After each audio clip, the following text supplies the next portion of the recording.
Bingung deh sama diriku sendiri. Udah 2 kali ke Vatikan, belajar di sana, tapi tetap masih aja Islam.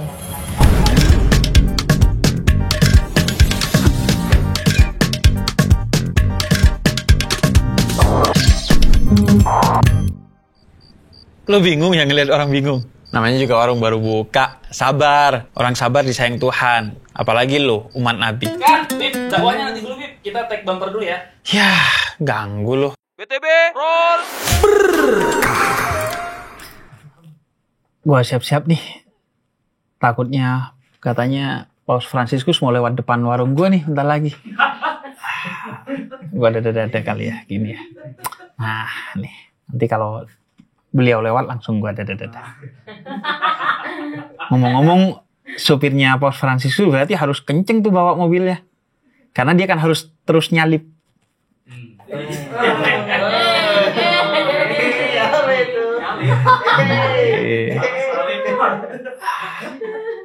Ya, ternyata dia lewatnya depan minimarket katanya. Nggak lewat depan warung Madura gua. Habib. Weh, nah ini dia. Temen gua nih. Halo Dewi, apa kabar? Halo, Habib. Wah, Gimana, Bib? Dewi, dari mana? Dari situ tadi. Dari luar studio ya? Dari luar studio. Dari luar studio. Wow, sangat jujur sekali ya. Ya, begitulah. Tapi ini uniknya karena Dewi betul-betul bukan YouTuber, bukan konten kreator, tapi predikatnya orang yang pernah salaman langsung dengan Paus Fransiskus di Vatikan. Betul, Bib. Iya kan? Nah, sekarang saya mau salaman sama Habib, boleh nggak, Bib? Salaman sama Biar saya. berkahnya tuh tambah gitu loh. Oh, kan udah dapat berkah dari Paus Fransiskus. Kan biar tambah juga dari Habib. Oh, kamu belum lock out ya? Kirain masalah. Wi, itu tahun berapa, Wi? 2019. 2019. Betul, Wi. Itu sebelum Covid berarti? Sebelum Covid banget. Itu kamu di sana nggak sempat kena Covid waktu itu? Belum musim ada Covid Covid-nya. ya? Dan Belum. alhamdulillah nggak pernah kena Covid juga, Bib, sampai sekarang. Oh, sampai sekarang? Sampai sekarang. Serius? Serius. Karena salaman sama Paus itu? Enggak. Covid-nya nggak mau ngenain saya. Itu tahun 2019. Dalam Iya. rangka apa ke sana? Karena dulu saya studi di sana kan, terus selesai studi saya dapat tiket buat general audience sama Paus Fransiskus. Oh, dulu studinya di Vatikan? Betul. Tahun? 2019 juga, tapi 1 semester, Bib, cuman 6 bulan. degree gitu. Itu ada gelarnya? Nggak ada. Itu di kampus atau? Di kampus, Bib. Kampus. Nama Iya. kampusnya apa? Ada Angelicum University, sama satunya itu namanya PISA. Jadi PISA itu Katolik itu dia punya lembaga pendidikan yang mempelajari Islam dan Arabic Studies, Bib. Oh. Tapi dari perspektif Katolik ya. Berarti di 2 kampus itu Betul, kamu Bib. belajar? Oh, jadi sehari di 2 kampus? Nggak, yang di PISA itu seminggu sekali, Bib. Yang lainnya di Angelicum. Oh, oke. Itu kayak pesantren gitu jatuhnya, Wi, ya? Nggak juga sih ya, Bib ya. Tempat tinggalnya kan umum. Oh, tempat tinggalnya Ya, umum, umum. kayak kosan pada umumnya? Kayak asrama pada umumnya. Terus Oh. sekolah di kampus gitu. Oh, di sana tuh ada kayak kos-kosan gitu? Lebih ke asrama ya, Bib ya. Istilahnya. Oh, ya ada sih asrama. kos-kosan, ada sih kos-kosan. Ada? Tapi Oyo-oyo gitu enggak? Kirain kan aplikasinya lewat Oyo atau apa gitu. nggak, dulu disediain sama pemerintah Vatikan, Bib. Jadi aku tinggal datang aja. Oh, tinggal datang aja. Tapi ada ini enggak? Di Vatikan tuh ada tempat tinggal yang kita bisa sewa gitu? Atau hotel itu ada? Oh, kalau di Vatikannya nggak ada, Bib. Kita di kota Romanya, di luar tembok Oh, Vatikan. di luar tembok Vatikan. Oh, Vatikan itu kan negara tersendiri Iya, ya? betul. Tahta suci ya? Betul. Dan itu luasnya seapa, Wi? Katanya lebih kecil dari Jakarta loh, Bib. Oh, lumayan Aku gede pas di berarti sana ya? nggak sempat mengukur sih, Bib ya. Pastinya berapa. Enggak, tapi dipisahinnya apa? Antara Tembok, Vatikan Bib. dan Roma itu? Tembok. Jadi misal ini kota Roma nih ya. Nah, tengah ini Vatikan nih. Jadi pemisahnya tembok, ada tembok tinggi. Jadi gitu. sekeliling Vatikan itu ada tembok? Ada tembok. Dan pintunya hanya satu? Nggak satu juga sih, ada beberapa. Ada Bib. beberapa pintu. Berarti kalau keluar ke Roma di tok paspor? Enggak. Enggak. Jadi bisa keluar masuk. Bisa. Tapi ada penjaganya. Ada penjaganya. Dicek paspor gitu. Nggak cek paspor sih, Bib. Biasanya kalau pas, misal dulu saya datang pas ada event tertentu ya, Bib. Itu biasanya kita nggak boleh bawa barang-barang tajam, misalnya kayak potongan kuku. Oh iya. Air minum kan tahunya ntar orang lempar-lempar atau Oh, gitu. gimana gitu. Tapi kalau Oh. pas nggak ada event kita berwisata sih aman-aman aja, Bib. Aman-aman aja.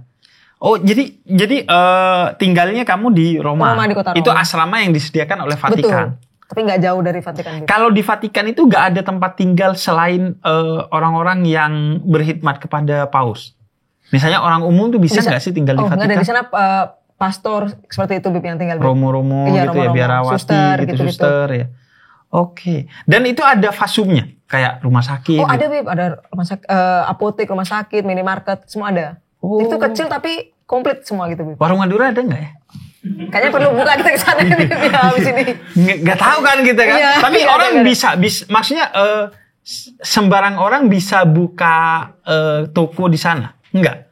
Lu pernah nggak sih kayak ngelihat toko yang kayaknya ini orang ngontrak deh di sini. belum lihat sih Belum. Bib. Jadi itu semua memang bangunan-bangunan atau fasilitas-fasilitas yang mendukung untuk Vatikan itu sendiri ya.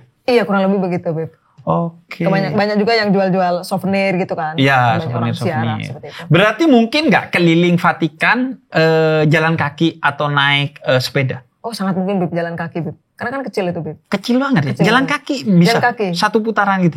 Bisa Bib. Oh iya. Oh kecil banget berarti ya. Bisa sambil jalan pagi gitu kan Bib. Iya sambil lari hitung, gitu udah ya. 10.000 langkah belum gitu Iya. ya. Iya ya. Oh gitu. Betul. Jadi Vatikan itu isinya apa aja?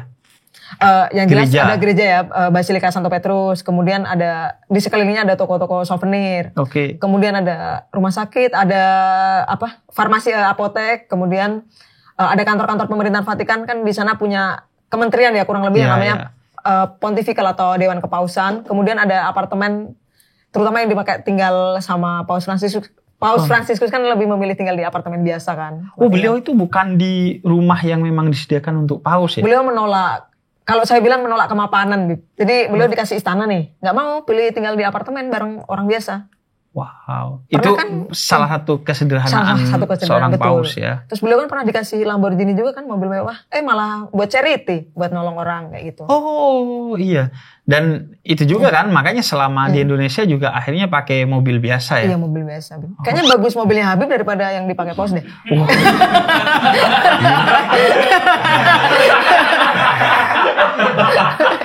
Iya, itu yang bikin saya agak susah untuk ceramah tentang kesabaran. Kenapa? Disuruh sabar sama Habib yang pulangnya pakai Alphard itu agak gimana ya? Iya sih sabar, tapi Anda kan naik Alphard ya. Iya. Sabarnya di dalam Alphard sama di dalam Transjakarta kan beda ya Bib, rasanya. Betul. Apalagi di dalam kereta, apalagi sambil jalan kaki ya beda, naik becak tuh. Tapi kalau gue kemana-mana biasanya pakai motor Yamaha tuh. Cuman nggak tahu Yamahanya tuh apa motor nih? gue kemana udah. Gitu. Biasanya suka terbaru. parkir di sana. Yamaha yang terbaru ya? Yamaha yang terbaru dong. Dan ini apa? Ada ini nggak, Dewi? Musola atau masjid gitu di dalam Vatikannya? Kalau di dalam Vatikan nggak ada Bib, tapi Nggak kalau ada. di luar Vatikan itu di Roma itu ada beberapa musola. Kalau rumah ibadah hanya gereja di sana. Di Vatikan iya, kalau di Hanya Roma gereja. ada Nggak masjid. ada rumah ibadah agama lain. Nggak ada. Kalau di kota Roma itu ada Masjid Agung Roma namanya Bib, dan itu sekaligus pusat kebudayaan Islam, dan konon itu masjid terbesar di Eropa loh Bib. Secara wow. luasan di kota Roma. Oh, masjid terbesar di Iya, Eropa dan ada di itu Roma. menarik loh Bib, sejarah masjid itu. Dulu pemimpin Italia yang terdulu Benito Mussolini ya, tahu Iya. ya, pasti udah familiar lah. Familiar. Itu pernah menolak berdirinya masjid di Roma. Jadi dia tuh pernah bilang kurang lebih begini, tidak akan pernah ada masjid di Roma kalau tidak ada gereja di Mekah gitu. Oke. Kan sebuah ketidakmungkinan untuk gereja itu berdiri di Mekah, karena kita lihat Mekah itu kan memang Kota pusat ibadah, suci kota suci dan memang. pusat ibadah. Beda memang lah kayak treatmentnya Vatikan itu kan Mekah. nggak mungkin ada masjid misalnya gitu. Sama kayak non Muslim kan nggak boleh masuk ke kota suci dalam pandangan banyak iya. mazhab. Jadi itu memang kayak tahta suci Vatikan Iya, lah, betul. treatmentnya beda. Lalu seiring berjalannya waktu atas perjuangan banyak pihak, salah satunya ada 23 negara Bib yang mengusahakan, salah satunya juga Indonesia gitu. Itu akhirnya atas dukungan Vatikan juga, atas rekomendasi Vatikan juga itu bisa berdirilah Masjid Agung Roma, dan itu dikasih lahan lah sama pemerintah. Dan Kota itu Roma. Jumatan di sana ada. Ada Jumatan di sana Bib. Saya kebetulan pernah ke masjidnya itu Bib, luas banget emang Bib. Oh iya. Ada yang ngecas HP nggak sih? Atau tiduran Banget, gitu? Tiduran ada yang istirahat di situ, Bib. Ada ya yang istirahat di situ. Itu masjidnya luas. Masjidnya luas banget, Bib. Dan dipimpin Dan bangunannya kayak kubah-kubah gitu. ya ada kubahnya. Atau Mirip-mirip masjid, kesannya Eropa banget masjid. Enggak kesan Nggak. Eropa masjid, Bib. Seperti masjid di Indonesia pada umumnya. Iya, tapi mungkin karena orang di sana tidak terbiasa melihat masjid mungkin ya. Jadi memang nggak kayak di sini kan kubahnya kan gede bulat. Di Iya. sana tuh setengah lingkarannya nggak yang kelihatan setengah lingkaran banget gitu loh. Oh Bib. gitu ya. Tapi tetap ada Tetap kubahnya. ada kubah, ada azan juga di sana, Bib. Ada azan pakai Toa, iya. toa keluar. Ada kalau nggak salah ada 2 jenis toa ya, ke dalam dan keluar. Kalau azan keluar berarti. Selain pas saya azan ke kesana dalam. pas saya nggak denger Azan, azan kan, Bib, tapi oke. ada toanya. Wah ada toanya. Toa di atas gitu keluar. Ya, tapi yang bentuknya nggak kayak di sini. Iya enggak, maksudnya tapi ada artinya speakernya berarti dia. kalau ada toa di atas yang menghadap keluar, berarti kan ada momen-momen di mana Iya, toa iya, itu ada. akan disuarakan Iya, keluar ada kan? speaker untuk keluar, Bib. Oh, Cuman pas di sana gitu. kan saya pas nggak waktu sholat ya, Bib. Jadi Iya, nggak pas mendengar. nggak tahu ya. Nah, kamu awalnya sekolah ke sana, Jadi sekolah di sana itu cuman studi pendek, Bib. studi iya yang 6 bulan tadi. Betul. Itu berarti Dewi, maksud gua kan kenapa gak di Perancis gitu, kenapa gak di Al Azhar, Anda kenapa di Vatikan kuliahnya? Ini agak serius nih ya, Bib ya. Iya. Serius padahal udah bubar ya? Iya. Jokes Habib Jobib. Jadi sejak 2017 itu kan saya gabung di Jaringan Gus Durian Semarang dan Persaudaraan Lintas Agama Semarang ya, Bib ya. Nah, kita kalau flashback ke zaman itu kan itu tahun-tahun politik yang banyak sekali Berat. politik identitas ya, Bib ya. Nah, kemudian karena melihat kondisi seperti itu, Bib, terus kemudian ada kesempatan untuk belajar. Dan kala itu kan memang yang sering gesekan itu kan antara Islam dan Kristen ya. Iya. Seperti itu. Nah, kenapa sih kesempatan ini nggak diambil gitu kan? Saya bisa belajar langsung. Bahkan tadi saya sebut ada di kampus PISA itu, saya belajar Islam tapi dari sudut pandang orang Katolik. Itu Orang kan Katolik. menarik juga, Bib ya. Iya menarik kan, agar itu juga membuat kita tahu bagaimana pandangan orang Katolik terhadap Islam, sehingga ruang dialognya semakin terbuka Betul, kan. sepakat, Bib. Dan itu kamu itu S2 atau Nggak, itu non degree, Bib. Berarti itu S1 kamu di mana? Di Universitas Negeri Semarang, Bib. Universitas Negeri Semarang. Iya. Setelah kamu lulus, kamu dapat tawaran itu. Setelah saya lulus terus sebenarnya saya lanjut S2, Bib. Lanjut di Unika Sugiya Pranata Semarang. Oke. Lalu di tengah-tengah itu ada program beasiswa yang ke Vatikan. Kamu tahu dari mana tuh? Saya di Info Romo Markus Solo, Bib. Oh. Romo oke. Markus Solo tuh yang di sebelahnya Paus terus yang menerjemahkan itu, Bib. Oh, yang pas kunjungan Paus Iya, yang itu. menerjemahkan itu. Iya, Romo Markus Solo. Oh. Itu terus di Info saya apply ternyata ya jadi rezeki saya, Bib. Ordal lah. Ordal. Tapi ikut seleksi juga. Seleksi tapi kan maksudnya kamu Informasinya. sebelumnya informasinya dapat dari beliau. Iya, betul. Karena kamu ikut dalam jaringan Gus Durian Betul. sehingga memang terhubung dengan Iya, betul, beliau betul, ya. betul. Dan akhirnya ditawarin tuh untuk Iya, studi ada 1 pembukaan. semester di sana. Iya, Bib, betul. Apa aja syarat-syaratnya? Waktu itu Lokot udah- enggak? Enggak dong, aku ini enggak lokal loh hari ini. Iya, kan kelihatan dari kerudungnya. Tidak perlu dijelaskan itu. Jadi, Itu syaratnya tuh udah harus lulus S1, Bib. oke. Lalu tentu menguasai bahasa Inggris ya. Oh, bahasanya Inggris bukan bahasa Itali. Enggak, bahasa Italia itu saya cuma pakai pas sehari-hari pas beli makan dan sebagainya. Oh, contohnya coba. Contoh bahasa Italinya, penasaran Apa aja. misalnya grazie gitu, terima kasih ya. Oh, grazie. Apa? Grazie. Grazie. Terima Lu kasih, kalau kan. beli-beli itu gimana? Misal nanya harganya berapa gitu, Iya. quanto costa gitu. Oh, gitu. Itu mau gak mau jadi tahu ya karena 6 bulan di sana ya. Iya, karena kan rata-rata pedagang di sana kan pakai bahasa Italia, Bib. Jadi suka dengar gitu. Oh, bahasa resmi di Vatikan juga bahasa Italia. Iya, kebanyakan pakai bahasa Italia, Bib. Paus itu kemarin ketika ngobrol tuh itu bahasa pakai bahasa Italia. Italia ya? Iya. Oke. Dan Paus itu gak bisa bahasa Inggris ya? Bisa, Bib. Cuman dugaan saya karena mungkin terbiasa pakai bahasa Italia, ya kayak kita terbiasa bahasa Indonesia kan lebih nyaman Iya, ngomong lebih bahasa nyaman. Indonesia ya. Karena apalagi ketika seorang paus yang bicara ya, pilihan katanya itu kan harus presisi. Betul. Mungkin beliau lebih nyaman Iya, ya. betul, Bib. Apalagi bahasa-bahasa yang sifatnya sakral ya. Nah, ada Bib? Romo Markus tadi, Bib. Romo Markus itu beliau pastor ya, tapi beliau itu ahli Islamologi loh, Bib. Itu pastor yang pakar Islamologi. Beliau itu bisa baca Quran karena beliau itu pernah kursus bahasa Arab setahun atau 2 tahun di Mesir. Oh, di Mesirnya langsung? Iya, di Mesir langsung. Oke, ini agak unik ya. Iya. Romo ke Mesir, Anda ke Vatikan. Iya. Ya itu, jadi beliau tuh pakar Islamologi, beliau bisa baca Quran, bahkan lebih fasih dari saya karena beliau kan menguasai bahasa Arab kan, jadi lebih mudah. Iya, lebih mudah dan lebih paham pastinya Iya. kan, karena emang belajar Al-Qur'annya Betul. bukan hanya membacanya. Nah, akhirnya kamu dapat tawaran tuh ke sana. Iya. Yang saya penasaran, orang tua pas dikabari pertama kali mau kuliah ke Vatikan, ini istighfar nggak? Enggak. Gimana? Karena kebetulan saya tuh lahir, tumbuh dan berkembang tuh dari keluarga yang beragam, Bib. Di keluarga besar itu ada yang Katolik, ada yang Kristen, ada yang Hindu, Buddha. Jadi ya biasa gitu. Biasa dengan perbedaan. Iya, ya. biasa dengan perbedaan. Dan kebetulan kan almarhum kakek saya itu sebelumnya dulu pernah anggota, dulu namanya LPKUB ya, Bib. Sekarang kan FKUB ya. Forum Kerukunan Umat Antarumat beragama. Beragama. Nah, saya tuh sebenarnya banyak belajar dari almarhum kakek saya. Oh, kakek. Karena kamu pernah hidup di masa kakek kamu, Iya. pernah ketemu. Karena waktu itu kan ayah saya meninggal dunia, terus saya tuh diajak hidup bareng kakek saya. Oh, jadi ayah meninggal lebih dulu daripada kakek. Oke. Terus akhirnya ya kan banyak belajar kan karena Iya. Karena memang kakek saya juga- aktivis lintas agama ya. kakek saya tuh punya concern di hal tersebut juga. Oke, berarti pertama belajar tuh dari kakek. Iya. Dan kemudian ketika bilang justru akhirnya seneng dong malah ya. Iya. Keluarga ya. Iya. Karena dapat kehormatan dipilih untuk menjadi mahasiswa di Betul. Vatikan ya. Nah, belajarnya tadi Islam dalam perspektif Katolik Betul. sama kekatolikan nggak? Ada saya ambil beberapa kekatolikan, terus saya juga belajar tentang sejarah agama-agama besar dunia. Nah terus menariknya saya tuh kan kali itu mikirnya gini, Bib, wah mumpung aku di pusat kekatolikan nih, saya tuh minta belajar Trinitas gitu, karena saya pengen tahu Trinitas tuh sebenarnya kayak gimana. Ih bener banget. Tahu nggak? Saya tuh setiap ketemu Romo, offline maupun online, nge-podcast maupun ngobrol-ngobrol, selalu saya pengen tahu bagaimana penjelasan Trinitas dalam perspektif dia.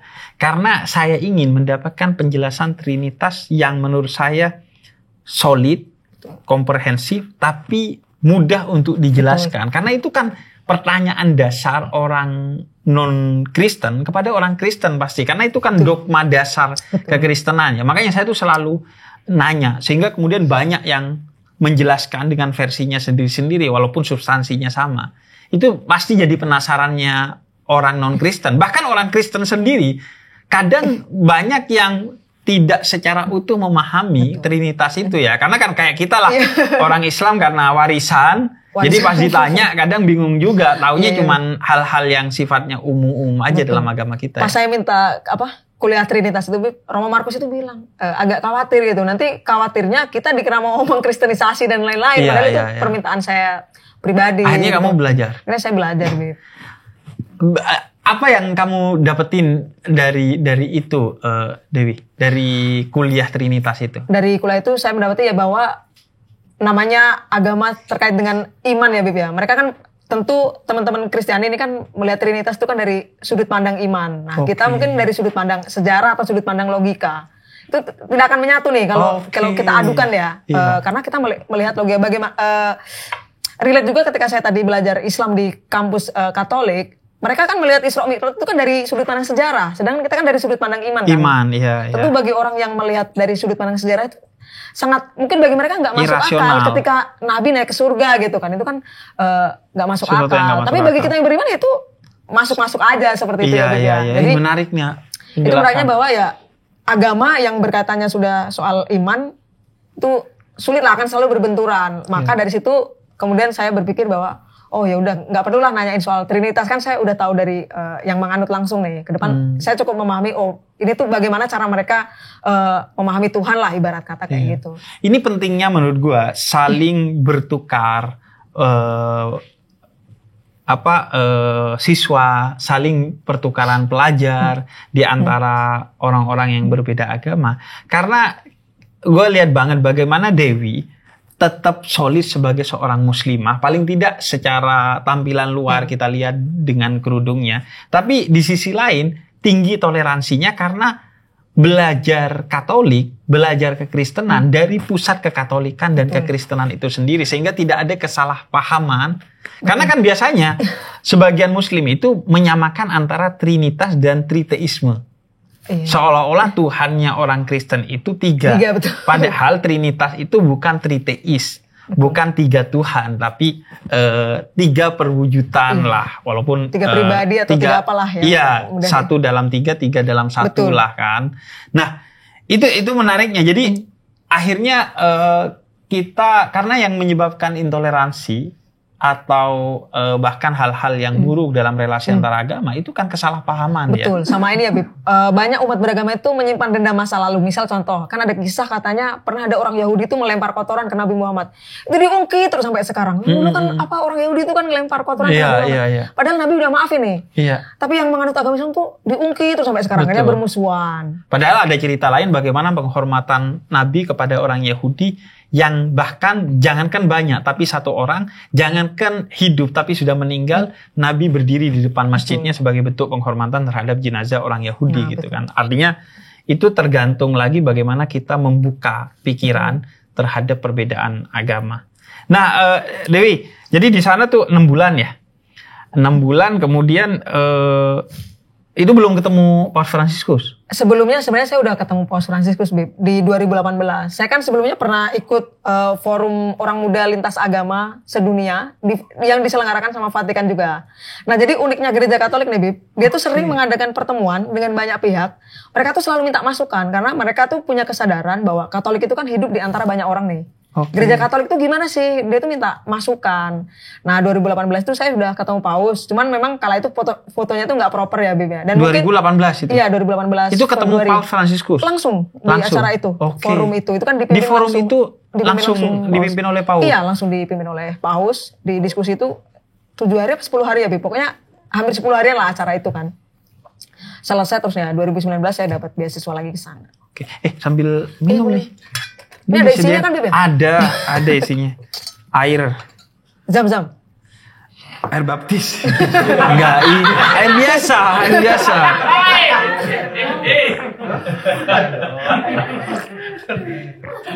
Oke, berarti itu 2018 kamu udah ke sana, Udah sana. ketemu Paus. Berarti Iya. itu cuma kunjungan beberapa hari doang. Iya acara forum kayak seminar lah gitu. Oke. Dan itu udah sempat salaman dengan Paus. Udah sempet Bib. Oh, tapi fotonya nggak proper. Gak proper dan mungkin gak relate juga. Yang 2019 itu kan relate karena itu kan era setelah pemilu banget ya Bib ya. Iya. Setelah pemilu banget, suasana panas, banyak politik identitas. Nah mungkin, dan kemudian kan kala itu caption saya tuh, jilbabku dan jubahmu bukan sekat untuk kita tidak bersaudara. Wow, itu yang viral ya. Iya, kemudian. Foto kamu Iya, salaman dengan Paus Fransiskus ya. Tapi sebelumnya kamu udah pernah salaman. Udah pernah Bib. Berarti 2019 itu kamu 6 bulan di sana. Terus yang salaman kemudian fotonya proper tuh setelah itu. Jadi di sana itu kalau kita dapat beasiswa dari pemerintah Vatikan Bib, kalau kita selesai studi biasanya kita dapat 1 tiket untuk ikut general audience sama Paus. Itu kan nggak gampang ya Bib untuk dapat tiket itu. Bahkan dari semua peserta general audience itu cuma yang baris paling depan Bib yang boleh salaman. Belakang itu nggak, cuma lihat aja. Dan baris paling depan itu ditentukan, bukan seenaknya. Bukan ditentukan, bukan seenaknya Bib. Dan kamu kebetulan ditaruh di baris paling depan. Paling depan saya Bib. Karena mungkin juga secara look kamu menarik ya, karena beda banget ya. Maksudnya Iya. karena pakai kerudung Iya, ya. Makanya ditaruh di depan. Iya betul Bib. Dan salaman sama Paus. Salaman sama Paus Bib. Itu ngomong nggak kamu? Ngomong saya Bib. Apa? Kalau itu Sadat, terpikirkan, saya minta idenya Pop please pray for Indonesia, for the peace of Indonesia, saya bilang gitu. Jadi untuk perdamaian Indonesia, karena kan waktu itu kondisinya kan emang lagi ini ya Bib, ya, banyak politik identitas lah. Terus Paus itu bilang yes I do gitu dia. Oke, itu yang kamu. Iya. Kalau yang pertama kamu sempat ngobrol nggak? Yang Enggak, salaman cuma salaman pertama? aja karena itu banyak orang banget kan. Jadi itu semua peserta bisa salaman tuh Bib, yang pertama tuh. Kalau yang kedua kenapa jadi proper fotonya? Karena yang kedua itu ada tim, jadi pemerintah Vatikan itu kalau ada event sama Paus, pasti itu ada fotografernya Bib. Yang keliling. Jadi saya bisa ambil fotonya dari website di pemerintah Vatikan. Oh, gratis tuh. Kalau saya waktu itu bayar karena saya minta hard copy-nya Bib. Oh, agak maruk Anda ya. Yang nggak ada watermark-nya, Iya, yang nggak ada watermark-nya. Ya. Betul itu. Biasanya ada watermark kan, Iya. tuh nyilang tuh. Terus kalau yang pertama nggak ada yang mutuin? Gak ada itu. Atau kamu nggak selfie tahu sendiri. aja bahwa itu ada di website? Sebenarnya ada fotografer, tapi kebanyakan yang terfoto itu kan yang event-event bareng-bareng gitu loh Bib. Gitu. Emang agak maru, kamu pengen yang foto kamu sendiri itu ya. Jadi, tapi nggak ada yang mutuin kalau yang pertama? Gak ada Bib. Gak ada yang proper kayak yang kedua ya. Iya. Oke, berarti di sana 6 bulan kemudian ketemu Paus. Gimana rasanya? Saya pribadi salaman. kan sebelumnya sudah mengagumi sosok Paus ini ya, Bib. Karena tahun 2013 beliau dipilih kan, dilantik lah jadi Paus. Beliau ini kan langsung ngeluarin gebrakan di 2015 itu adalah, kalau tahu Laudato Si itu kayak dokumen seruan Paus Fransiskus tentang lingkungan hidup, Bib. Oke. Jadi Paus Fransiskus ini juga menaruh perhatian terhadap tanaman dan juga hewan. Kan kalau selama ini kan agama itu kan menempatkan manusia ini sebagai makhluk paling sempurna ya, Bib, karena punya akal pikiran dan sebagainya. Lalu kemudian alam ini kan dianggap seolah kelas 2 dan ketika manusia tuh dianggap paling sempurna ya kita merasa superior ya, Bib ya. Kayak naluri manusia kan. Kemudian alam ini kan dikeruk, dieksploitasi ibaratnya seperti itu. Nah, di Laudato Si itu Paus itu mengajak semua orang itu melakukan pertobatan ekologis, Bib. Jadi maksudnya pakai seperlunya gitu loh, Bib. Ya, ibarat kata misalnya air minum dalam kemasan. Saya tuh kadang kalau yang gelas itu ya, Bib, suka nggak habis terbuang. Nah, Paus itu kan ngajarin untuk tidak seperti itu, untuk merawat tanaman, menjaga binatang dan menegaskan bahwa makhluk hidup yang lain tuh juga berhak gitu loh untuk hidup. Mereka tuh berhak melanjutkan hidup lah ibarat kata, jangan dirusak Jadi gitu. pertobatan ekologis dari nafsu egologis. Iya kan? Ego merasa seolah-olah kita subjek dan yang lainnya objek. Dan objektifikasi itu bukan hanya kepada tanaman dan hewan, bahkan dalam beberapa kasus terhadap perempuan, kan, terhadap anak-anak. Misalnya anak-anak dianggap investasi. Nanti kalau lo udah gede, lo bayarin hidup gue ya sebagai orang tuanya. Atau lo kalau udah gede jadi tentara ya, karena gue pengen jadi tentara, gak jadi nih. Kalau enggak anak itu selalu dianggap kalau anak berhasil nih, itu semua hasil dari payah orang tua. Tapi kalau anak gagal itu kamu kualat nih sama orang tua. Ada juga kan beberapa. Betul. Seolah-olah yang durhaka cuma anak doang. Padahal orang tua durhaka ada tuh dalam Islam. Yang nggak memperlakukan anaknya dengan baik. Nah, terus, dan itu sebenarnya visi semua agama ya. Kalau Islam kan rahmatan lil alamin. Bagaimana kemudian, misalnya saya tuh ceritanya Habib Umar bin Hafid. Beliau itu nggak mau tempat plastik tuh kalau makan atau minum.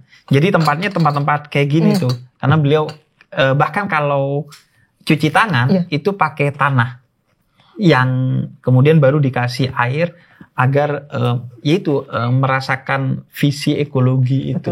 Karena dianggap, apalagi kalau dalam Islam kan najis aja kalau dicuci harus dengan tanah. Betul.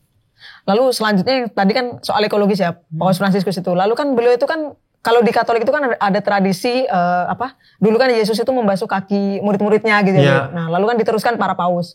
Nah, Paus Fransiskus ini yang dibasuh kakinya itu bukan para uskup atau bukan para pastor. Dia tuh datang ke penjara menemui imigran. Bahkan ada yang imigran Islam loh dibasuh kakinya. Bahkan ada orang yang viral itu kan? Iya, ada orang punya penyakit menular, Bib. Dipeluk, Bib, sama paus, diberkati gitu kan. Didoakan lah ibarat kata. Jadi kan beliau ini menurut saya dalam tanda kutip anomali ya, karena berbeda dari yang lain, kemudian menolak kemapanan. Bahkan istana musim panas Paus namanya Castel Gandolfo itu jadi museum sekarang, Bib. Itu kan karena ditempatin oleh beliau ya. Di apartemen biasa. Terus tadi nyambung soal air minum ya, Bib. Kemarin kalau kita lihat ketika Paus ngisi-ngisi ada event di sini ya. Itu kan nggak pernah kan air minumnya itu botol plastik. Beliau pakai gelas kaca kan yang ada tutupnya. Sama waktu di Vatikan itu saya lihat juga gitu. Setelah ngisi acara tuh pasti gelas kaca, bening, terus ada tutupnya, air putih. Oke. Dan beliau ketika saya ketemu di Istiqlal tadi itu salah satu poin dalam ceramahnya bahwa kita sedang mengalami berbagai krisis, termasuk krisis ekologi. Maka jangan sampai agama ini justru menambah deretan krisis itu lantaran hubungan antar umat beragama yang tidak toleran.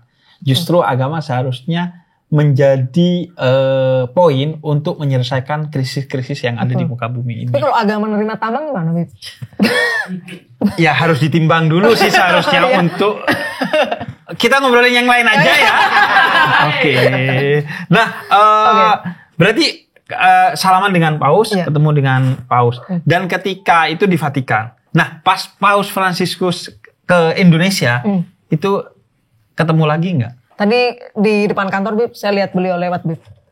Saya nunggu dari 2:30 tuh sampai beliau lewat jam 4 kurang.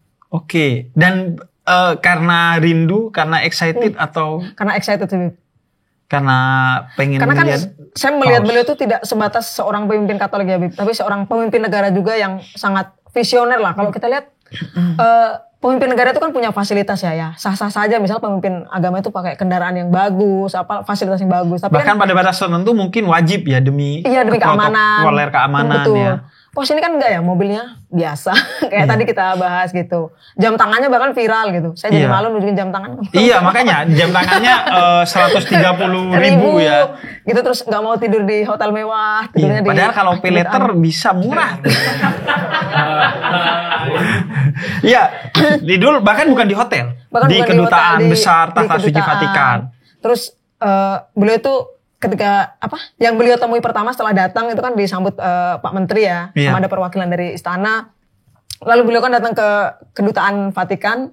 Lalu yang beliau temui pertama kan anak yatim piatu, pengungsi, teman-teman difabel. Jadi beliau langsung concernnya tuh langsung ke orang-orang yang membutuhkan gitu. Karena ini sebagaimana, saya dan Dewi kebetulan dipertemukan juga dalam buku ini. Ini buku tulisan tokoh-tokoh Muslim Indonesia, walaupun kita bukan tokoh Iya, kita kayaknya bukan ya, tokoh, karena nempel kita aja, anak muda aja untuk menyambut kunjungan Paus Fransiskus. Saya menulis di sini bahwa Paus Fransiskus itu kan paus pertama yang non Eropa, Iya betul ya. dan beliau itu lahir dari pinggir. Betul. Beliau merasakan pahit getir sebagai orang di pinggiran dan terpinggirkan.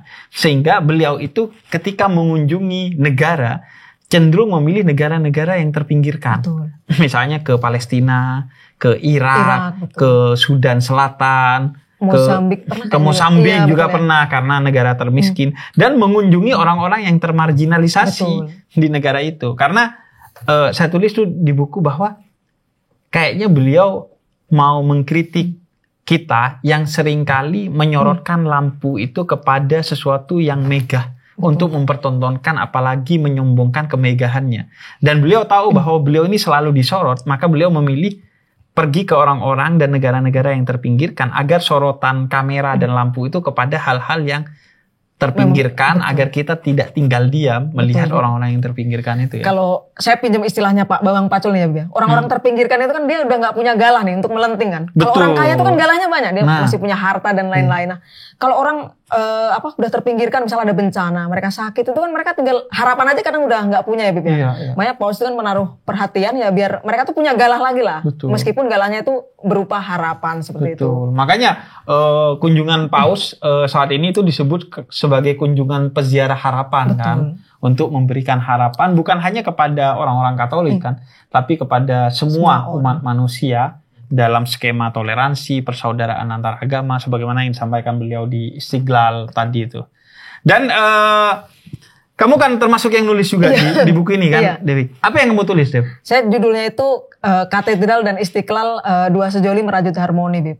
Oke, itu apa yang Katedral dan Istiqlal itu kan simbol ya, Bib ya. Simbol kerukunan. Bisa jadi simbol kerukunan beragama gitu. Tapi kalau bagi orang yang jatuh cinta itu kan simbol yang sulit disatukan ya, Bib ya. Tembok antara masjid dan gereja gitu. Betul. Ya, tapi lepas dari itu bahwa Istiqlal dan Katedral itu simbol bahwa persatuan itu tuh masih ada gitu loh. Bahkan mereka kalau Idul Adha itu kan Katedral itu kan selalu kasih sapi kan ke Istiqlal. Begitu kalau ada event-event lain kan mereka saling berbagi tempat parkir lah kalau penuh.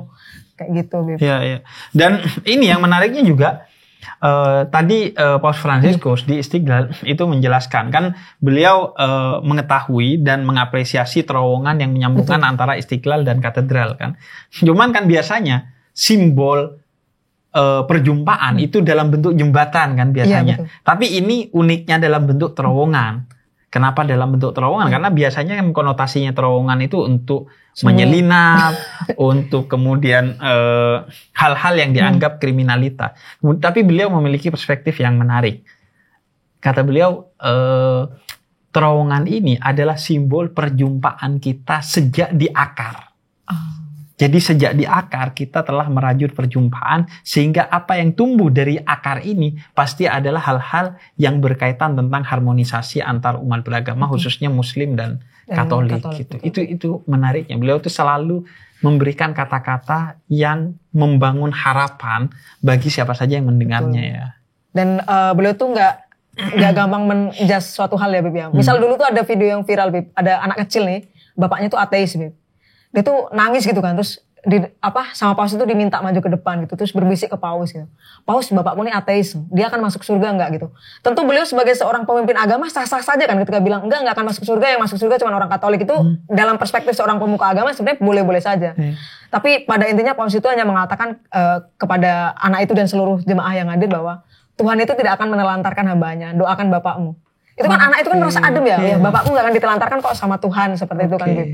Beliau itu kan gak pernah menjustifikasi orang ya. Kemudian kalau ini tungguin, cerita ini berarti kamu dapat ketika kamu di Vatikan? Itu saya nemu di YouTube, Bib. Oh, malah nemu di YouTube cerita. Viral banget kan dulu. Oke. Terus juga kepada teman-teman yang mungkin memilih atau memiliki orientasi seksual yang lain. Paus itu kan mengatakan ya jangan dilarang mereka mencari pertolongan Tuhan. Maksudnya kalau mereka mau ke gereja berdoa, ya biarin gitu. Kita nggak pernah tahu hidayah datangnya pas kapan ya. Betul, justru mereka harus dirangkul bukan dipukul. Betul. Nah, justru seharusnya gereja membuka diri, sebagaimana masjid membuka diri kepada kelompok-kelompok yang betapapun kita sudah yakini kesalahannya, justru kita rangkul untuk memperbaiki mereka kan. Dan jangan sampai justru mereka didiskriminasi karena alasan agama, karena justru agama hadir untuk membenahi hidup manusia kan. Oke. Dan apa bedanya Paus di Vatikan dan Paus di sini tadi yang kamu temuin? Menurut saya beliau tuh sangat konsisten dan sangat walk the talk banget ya, Bib. Beliau tuh ketika saya baca-baca lagi, ternyata beliau tuh sejak awal jadi pastor sampai sekarang tuh kesederhanaan itu udah sejak lama. Betul. Jadi bukan yang baru mau naik jabatan terus tiba-tiba sederhana enggak. Ternyata emang ada yang baru naik jabatan tiba-tiba sederhana. Ada misalnya gitu yang sebelumnya dia nggak pakai Innova terus tiba-tiba pakai Innova. Gak ada lah itu mah. Indonesia keren, gak ada yang gitu-gitu mah. Nah itu kan sebuah konsistensi ya, Bib. Ibaratnya beliau ini udah istiqomah banget ya, Bib. Istiqomah. Meninggalkan kemewahan-kemewahan yang sebenarnya beliau bisa. Kayak tadi misal minum dengan air putih gitu. Iya. Bahkan dulu sebelum beliau itu pakai kursi roda, Bib. Beliau tuh jalan loh keliling nemuin semua umat itu yang hadir di Basilika Santo Petrus itu. Jalan kaki, Bib. Oh berarti itu juga ya bedanya Paus yang kamu temuin dulu dan sekarang ya? Iya. Dulu masih jalan? Masih jalan. Pakai tongkat nggak? Nggak, dulu nggak pakai tongkat. Oke. Ya mungkin udah. Sekarang udah ini ya. Iya, sekarang katanya konon kelantaran perutnya dioperasi sehingga beliau nggak bisa berdiri lama dan nggak bisa jalan dengan jarak tempuh yang jauh. Betul, karena sakit katanya. Habis perjalanan jauh juga kan, Bib, 13 jam. Iya, apalagi pakai pesawat komersil kan. Iya, nggak mau pakai jet pribadi ya, Bib. Oh gak ada itu yang pakai jet pribadi. Siapa yang pakai jet pribadi? Nanti kalau kepala negara kan sebenarnya nggak apa-apa juga kan. Sebenarnya keamanan. Itu. Makanya sebenarnya kita harus melihat Paus Fransiskus itu dalam rentang sejarah yang panjang. Betul. Kalau melihat kesederhanaannya. Betul. Karena kalau kesederhanaan itu diukur dari tampilan luar, kadang orang memang harus tampil tidak sederhana. Misalnya untuk membangun kewibawaan sebagai tokoh agama. Dia seharusnya kan menjaga kewibawaannya, salah satunya mungkin dituntut dengan tampilan yang kelas tinggi gitu, dan itu gak ada masalah ya. Atau karena pertimbangan diplomasi, kan biasanya ada pakaian-pakaian diplomasi khusus atau protokoler, dia harus pakai mobil yang anti peluru dan lain sebagainya. Tapi bisa juga kalau itu tidak bersumber dari hati, tampilan itu dibuat sederhana untuk pencitraan doang, bukan kesederhanaan apalagi keteladanan. Tapi karena kita mengenal Paus sejak dulu dari sejarah-sejarah yang ditulis tentang beliau, bahwa memang beliau dari dalam sebagai seorang yang sederhana, tidak dibuat-buat ya.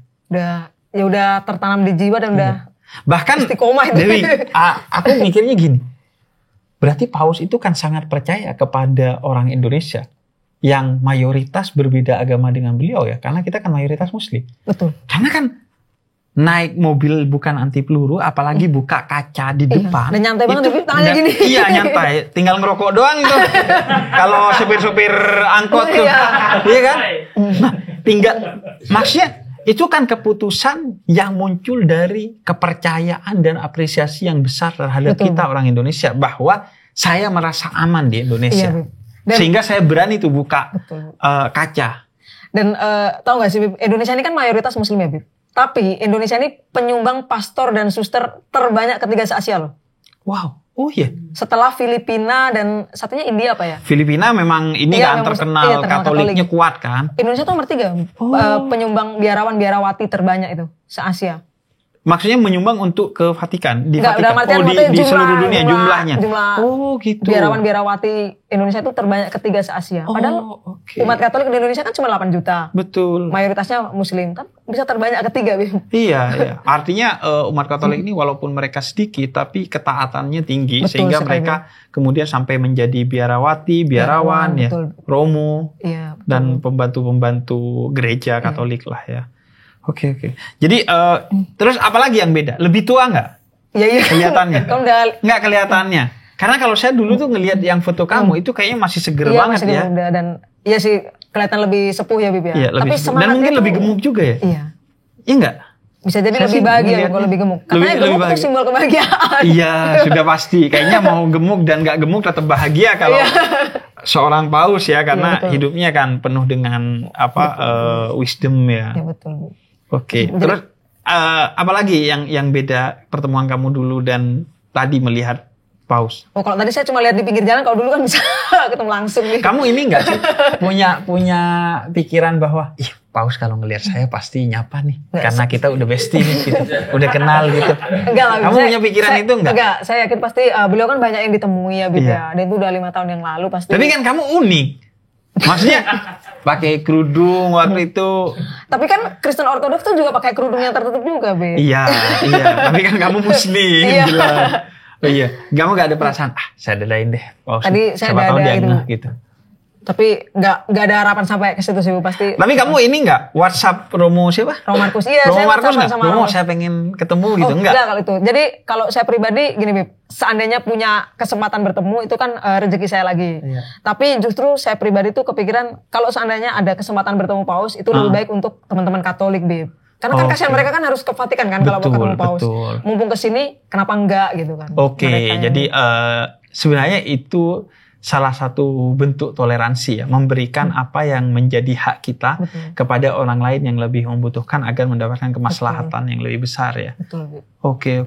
Makanya saya sih ketemu pausnya di Istiqlal untuk acara yang memang khusus bagi tokoh-tokoh non Katolik Betul. dalam dialog antar agama. Saya kira Habib ikut ke GBK tadi. Enggak, kalau ke GBK biar yang Katolik itu kan bantu ibadah. ngamanin minimal kan. Saya bukan satpam. Saya Habib. Bukan satpam. Tapi kamu dapat undangan nggak di rangkaian acara ini? Enggak, Bib. Enggak. Dan kamu nggak minta? Enggak, Bib. Kalau aku minta yang di Istiqlal karena pengen banget melihat dan merasakan dari dekat sosok Paul. Jadi aku tuh ngontak teman-teman di Istiqlal karena aku kan sering diminta ngisi di Istiqlal. Jadi aku ngontak, ada nggak undangan nih buat saya? Ternyata ada gitu. Dan syukurnya ternyata undangannya kata temen itu sisa 1 pada saat itu. Akhirnya dikasih ke aku dan memang nggak bisa ngajak siapa-siapa ini. Bib, mau tanya ke Habib nih. Habib kan tadi datang ke Istiqlal ya. Iya. Ada paus nih. Nah, tadi itu kan salah satu kegiatannya itu ada pembacaan Al-Quran dan Alkitab nih, Bib. Menurut Habib gimana, Bib? Tadi Alkitab dibacakan di Masjid Istiqlal meskipun di terowongan ya. Kemudian Nggak ada di terowongan tapi di halaman. di halaman Istiqlal Iya. ya tadi ya. Gimana, Bib? Alkitab dibacakan di halaman masjid tuh, Bib. Iya. Ini aja sih kayak itu menjadi momentum aja yang mungkin tidak akan pernah kita rasakan lagi kecuali di momentum kedatangan paus ini.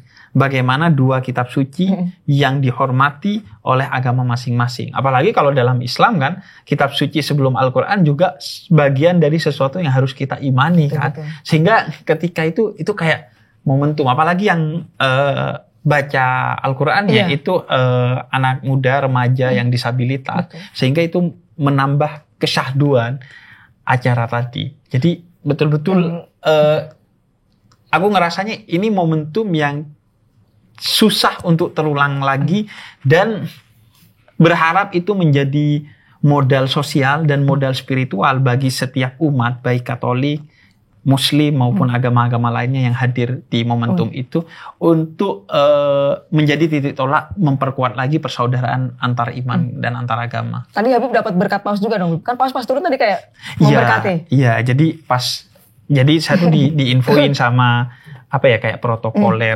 Istiqlal gitu bahwa nanti mobil Paus itu akan berhenti di sini karena kan udah ditentukan tuh titik berhenti. Jadi saya pas ditaruh di titik di mana pas mobil Paus itu turun. Makanya video saya bagus tuh POV-nya tuh. Karena pas tuh. Jadi pas Paus turun itu pertama yang dilakukan Paus itu memberkati.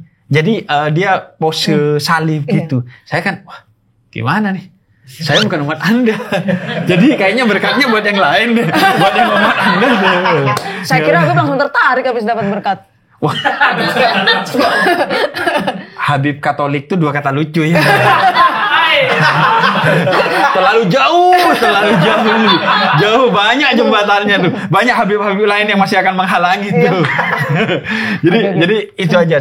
Cuman kayak apa ya? Kayak ya saya kan juga pengagum Paus Fransiskus.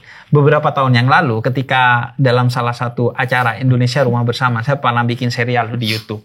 Jadi satu rumah isinya orang-orang tokoh-tokoh semua agama dan aliran keyakinan di Indonesia untuk ngobrol di ruang tengahnya. Itu saya pernah ditanya, siapa yang Habib kagumi dari tokoh non-muslim?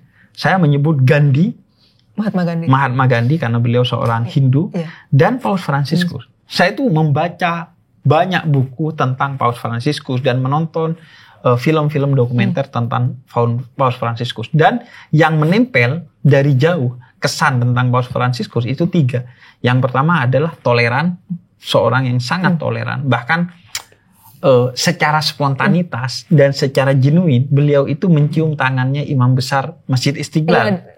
Prof. Nasaruddin Umar setelah Prof. Nasar mencium keningnya. Itu kan spontanitas aja. Bahkan bukan dicium, kalau kita perhatikan itu dicium 3 kali dan yang ketiga beliau rasakan tuh di pipinya. Dan itu yang saya pelajari dari pendeta Jeki Manuputi dari Maluku. Bagaimana persentuhan itu bukan perkara yang remeh. Itu bukan aktivitas biologis, tapi aktivitas emosional bahkan spiritual tentang saling percaya dan saling berpegangan tangan, saling bersaudara satu dengan yang lainnya. Kemudian yang kedua, itu sosok Paus sebagai seorang yang sederhana. Sudah lama saya mengetahui. Bahkan Paus Fransiskus itu adalah Paus yang berbeda. Karena Paus sebelumnya biasanya itu pakai sepatu warna merah atau putih. Sebagaimana diceritakan juga oleh Kardinal Sunario. Tapi Paus Fransiskus memilih pakai sepatu hitam yang memang dari dulu dipakai oleh beliau. Dan sepatunya udah jelek lah. Banyak lipatan-lipatan yang udah gak bisa dilurusin lagi karena udah lama. Dan yang ketiga, humanis. Beliau itu sosok yang sangat berperi kemanusiaan, bahkan berperi kebinatangan, tumbuhan. Beliau itu sosok yang sangat humanis lah. Sangat tahu perasaan pahit getir orang-orang yang terpinggirkan, karena mungkin juga beliau adalah orang-orang yang terpinggirkan. Berasal dari bawah. Berasal dari bawah. Saya juga menonton dan membaca juga. Jadi ketika konflik Israel dan Palestina gitu ya, itu kan banyak itu menjadi pro kontra ya pendapat. Tapi ternyata Paus Fransiskus itu diam-diam beliau tuh tiap hari menelpon loh orang di Gaza itu, bahkan termasuk ke presiden Palestina. Betul. Memastikan kondisi orang di sana bagaimana. Jadi beliau itu nggak cuma ngomong teori, tapi ya tadi benar-benar praktek dan mengusahakan loh. Dan beliau berkunjung ke Palestina. Dan beliau nggak peduli itu yang di situ tuh mau Islam, Kristen, Yahudi apapun agamanya, beliau usahakan perdamaian itu. Betul, termasuk di ketika ketemu Presiden Jokowi, kan salah satu tema obrolannya adalah tentang kemerdekaan Palestina. Betul. Komitmen beliau terhadap Palestina itu sangat tinggi. Saya rasa orang seperti beliau tidak mungkin lah tidak tergerak hatinya melihat keterjajahan yang begitu mengerikan. 40.000 orang mati karena serangan membabi buta dari Israel yang sampai sekarang masih terjadi.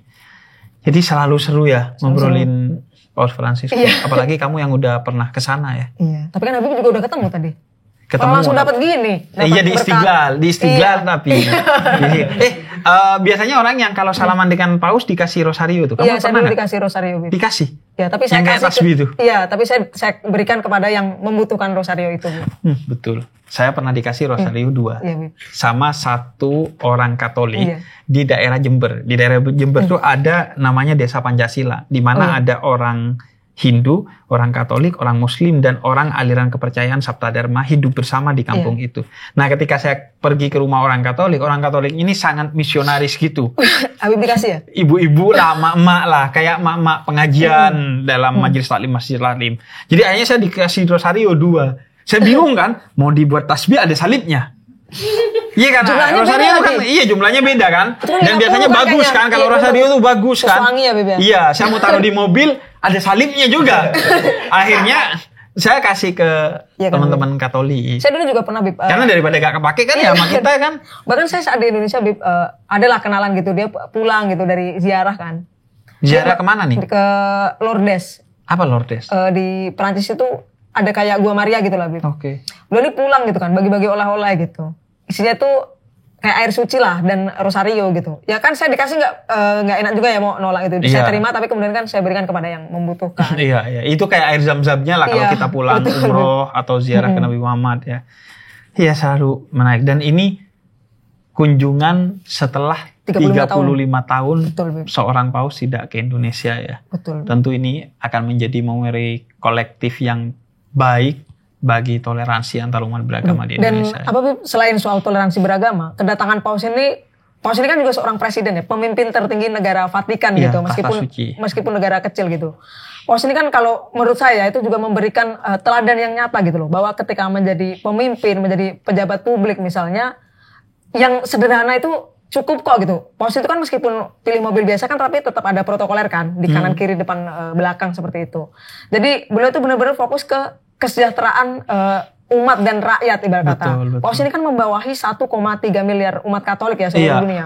Itu semua beliau pikirkan loh gitu loh. Iya, Jadi iya. kita bisa kalau kelak mungkin kita menjadi pemimpin atau memiliki jabatan kan bisa juga nih meniru beliau, cara-cara beliau. Karena memang kan dalam Islam dikatakan oleh Nabi Muhammad, dimanapun kamu menemukan pelajaran atau hikmah, ambillah karena itu Betul, harta karun bagi orang yang beriman. Betul, sekali. Tapi kayaknya Paus ke Indonesia dengan tampilan sederhana itu karena beliau menyesuaikan dengan pemimpin-pemimpin Indonesia Ya, yang sederhana rata-rata gitu. sederhana kan. Jadi beliau malu nih kalau ke Indonesia saya agak sederhana karena semua pemimpin Indonesia sederhana nih. Kalau bahasa Jawanya empan papan ya, Bib. Jadi beliau sesuai pada tempatnya gitu loh. Betul, karena beliau lihat wah pemimpin Indonesia kok sederhana semua ya.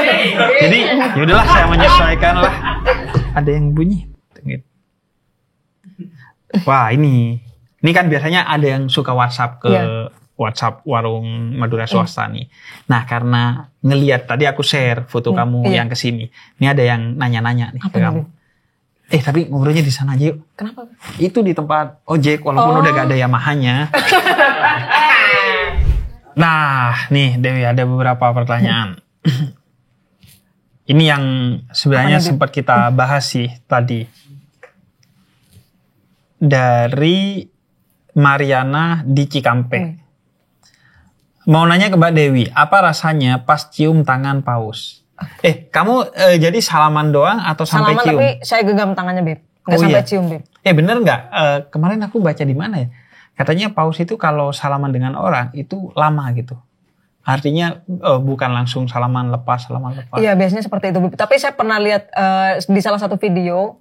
Jadi beliau itu ada dicium gitu kan tangannya. Tapi itu kayaknya sampai kena lidah. Jadi langsung ditarik sama beliau. Gitu. Iya. Jadi yang penting kan kita tahu aja lah salamannya, jangan yang berlebihan. Itu yang mengingatkan saya kepada salah satu akhlak Nabi Muhammad. Itu kalau bersalaman, beliau tidak pernah terlebih dulu melepaskan tangannya kepada orang yang bersalaman dengan beliau sebagai bentuk akhlak beliau. Walaupun kalau sekarang agak susah ya kalau tokoh seperti paus terus bertahan terus ya gak ada habisnya lah.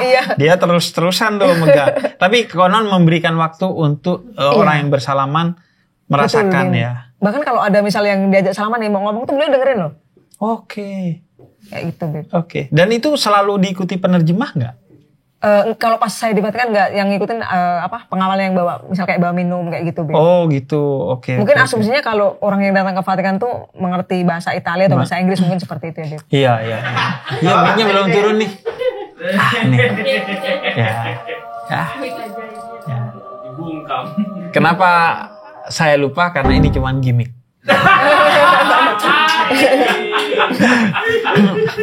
Dan ini juga ya, mungkin gue juga perlu jelasin bahwa dalam Ahlus Sunnah wal Jamaah beberapa madhab fikih itu memperbolehkan seorang yang bukan mahram untuk bersalaman dengan seorang yang sudah tua, apalagi di sana kalau ada perkara-perkara yang penting untuk syiar agama Islam, dengan syarat memang tidak akan terjadi fitnah dan tidak ada syahwat gitu. Itu sih saya juga soal jabat tangan nih, Bib. Dulu kan ada juga yang mengkritik, kok jabat tangan dengan bukan mahram dan sebagainya.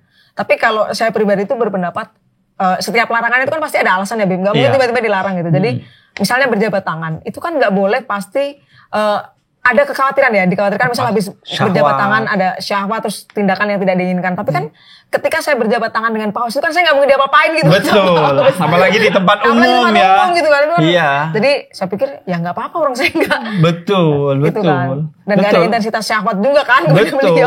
Betul. Apalagi di dalamnya ada nilai toleransi, ada nilai dakwah, ada kemaslahatan, sehingga memang dalam beberapa madhab itu diperbolehkan karena posisinya paus ya. Waktu itu umur 80 sekian udah juga kan. Sekarang 87 berarti 5 tahun yang lalu masih 82an. Iya 82 orang yang sudah tua lah. Dan apalagi paus kan. Iya dan udah melepaskan memang sudah gak nikah kan. Jadi udah jauh lah dari hal kayak gitu. Iya dan memang gak nikah kan. Gak boleh nikah paus tuh. Nah ini juga pertanyaan buat Dewi dari Brian di Manado.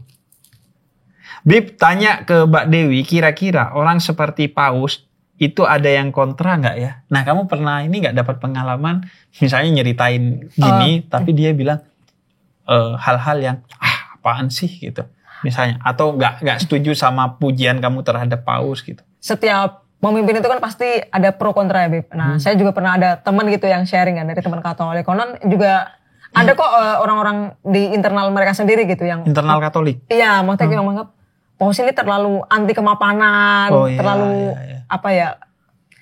Istilahnya beda dari yang lain itu dia, dalam tanda kutip anomali gitu. Di saat yang lain itu kan tetap sederhana tapi tetap menggunakan fasilitas-fasilitas yang ada, tapi ini enggak. Tapi paus itu kan tetap jalan terus ya, karena beliau tuh yakin akan tujuannya itu tujuan yang baik dan untuk kemaslahatan banyak orang kan. Jadi beliau tetap jalan terus. Tapi bagi saya dikritik orang selama jalan dia benar itu nggak usah dipeduliin, kecuali kita memang salah dikritik, nah itu baru ya, Bi. Betul.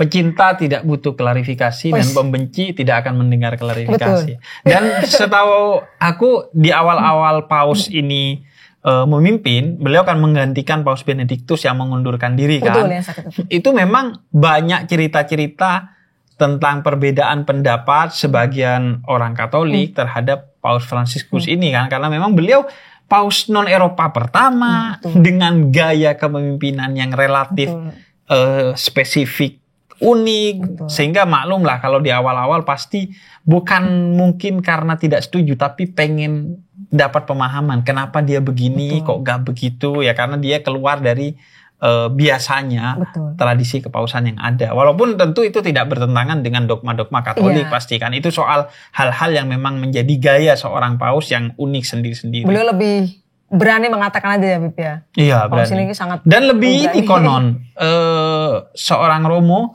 bercerita beliau ini seorang paus yang dikenal penuh dengan spontanitas. Makanya tuh, iya, karena beliau itu sering katanya secara protokol nih seharusnya jalan terus, tiba-tiba minta berhenti karena mau nemuin orang yang menarik beliau. Apalagi dalam keyakinan Katolik pasti beliau ini kan dinilai memiliki spiritualitas yang tinggi, sehingga ketika memilih berhenti pasti itu karena pertimbangan-pertimbangan hati dan spiritualitas dalam keyakinan Katolik tuh. Betul. Oke, jadi tapi tetap aja ya. Ada aja orang yang minimal mempertanyakan atau bahkan nggak suka ya. Nah ini dari Aziz di Jakarta. Habib, kalau dapat kesempatan belajar Katolik ke Vatikan tertarik nggak, Bib? Mbak Dewi tahu nggak cara pemilihan paus? Apakah ada politiknya juga? Bib, kalau kita nggak percaya Tuhan tapi sakaratul maut doanya ke siapa? Bib, gue kan banyak dosa, terus gue pindah agama dan masuk lagi Islam biar reset pahala, bisa nggak, Bib? Gitu. Nah, oke, itu aja tuh pertanyaan-pertanyaan dari WA, Dewi. Seru banget ya, Bib ya? Seru banget obrolannya. Makasih juga kamu udah mau main ke Warung Madura Swasta aku. Dan satu lagi nih, sebenarnya tanpa sepengetahuan semua yang ada di sini, Wes. aku sudah nyiapin surprise. Apa, Bib? Kan dari tadi kita ngobrolin paus. Sebenarnya paus sudah datang. Wes. Ini nggak ada yang tahu Masa nih sih? kan? Nih, sebenarnya ada paus. Nggak ada lah. Ya, yaudah Dewi, Ya. aku mau jualan Ya, lagi ya. makasih, Kamu Bib. kalau mau nongkrong dulu di sini terserah lah. Oke, siap. Siap ya. Sampai jumpa lagi ya. Laris, dagang Kalau aja, Bib, ketemu paus lagi, salam hormat dari saya. Oke, siap, Bib. Siap. Ya, Bib.